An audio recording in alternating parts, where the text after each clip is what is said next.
Соңғы 5 жылдағы студенттердің қазақ тіл деңгейі төмен деп айта алмаймын. Өйткені қазір біз күн сайын, ай сайын, жыл сайын, сағат сайын қазақланып келе жатырмыз деп ойлаймын. Өйткені қазақ тілінде сөйлейтін адамдар, қазақ тіліндегі әртүрлі әлеуметтік желілер өте көп. Қазір біздің жастарымыздың қазақша сөйлеуі жаман емес, бірақ әр топта 1-2 студенттер болады, қазақшасы нашар студенттер бар. Қазақ тілін оқуға деңгейін көтеру үшін жалпы бірінші студент қарапайым деңгейде оқи ма, жоқ әлде базалық деңгейде ма, орта, жоғары деген сияқты қандай деңгейде оқиды, соған байланысты.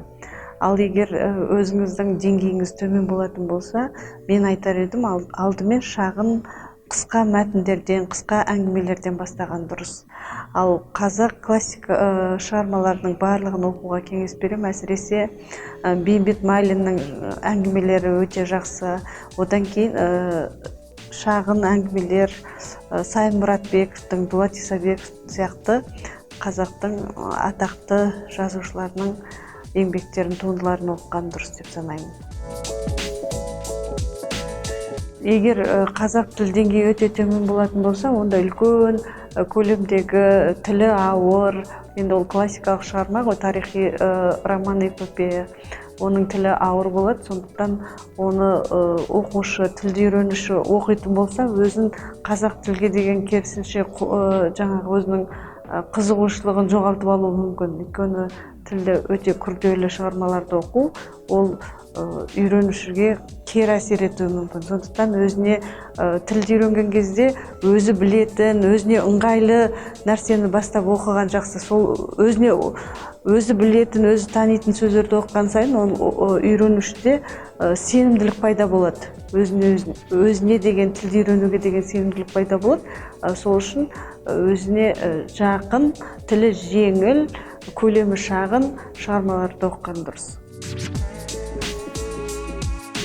Университетте қазақ тілінен мұғалім болу үшін ең алдымен жоғарғы оқу орнын бітіру керек.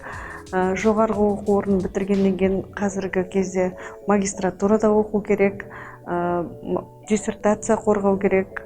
Одан кейін жас маман ретінде алып жатыр қазір, бірақ дегенмен докторантураны бітіріп, осы қазақ тілі саласында диссертация қорғап, қазақ тілі саласында еңбек ету керек. Филологияны, қазақ тілі мен әдебиет мамандығын бітірген мамандардың, жас түлектердің мүмкіндіктері мол. Ол тек қана мектепте мұғалім болу емес, колледждерде, университеттерде мұғалім, оқытушы болуына болады. Басқа да мына баспа саласында қызметкер, баспа қызметкерлері, бақ өкілдерінің саласындағы жұмыстарды атқаруларына болады. Сол сияқты журналистика саласында, журналистиканың да өзінің түр-түрі бар ғой. Қай түріне болса да, мына филологияны бітірген, қазақ тілі мен әдебиет мамандығын бітірген жастардың мүмкіндіктері мол. Жастарға тілегім ең алдымен адамгершілігі зор болсын, балалардың адал болса екен деп тілеймін. Одан кейін екінші ізденіс, талпынысы көп болса жастар, кез келген нәрсеге өздерін ештеңеден қорықпай, кез келген жағдайда сынап, өздерін әрбір салада өздерін сынап, өздерін таба білсе екен деймін әрбір жастың. Үйде жатпаңыздар.